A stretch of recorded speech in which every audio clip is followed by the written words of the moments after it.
कहा जाता है कि अधिकारियों के बीच उनकी कितनी जबरदस्त पकड़ थी प्रशासनिक अमले में, और ब्यूरोक्रेसी में अब खालीपन महसूस होगा अभी महाराष्ट्र में, क्योंकि अधिकारियों से वो उनका बात करने का तरीका ऐसा होता था कि मैं जो आदेश दे रहा हूँ वो करो।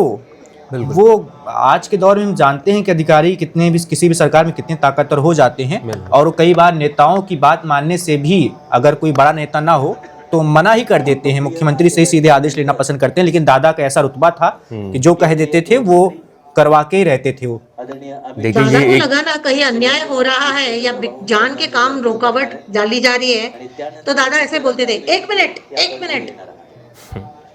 ये जो दादा का स्टाइल था ना, ये तो बिल्कुल सिग्नेचर बन गया था। एक मिनट बोल के वो रोक ही देते थे पूरी आर्ग्यूमेंट, और वहां देखिए से शुरू करते थे। मुंबई के जब मैं एक मराठी चैनल में काम कर रहा था उस वक्त का ये किस्सा है कि मुंबई में भारी बारिश हुई थी, और उस भारी बारिश के चलते पूरी मुंबई जाम थी।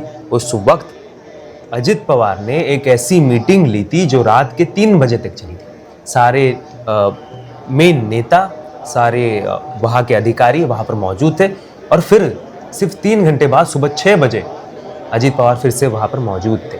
तो ये किस्सा एक सीनियर जर्नलिस्ट ने बताया था कि उनको पूछा गया कि दादा आप तो अभी गए थे, अभी आप वापस भी आ गए। तो उन्होंने यही बोला कि ठीक है, मैं जाके घर पर रह कैसे सकता हूँ क्योंकि बारिश तो रुकी नहीं है।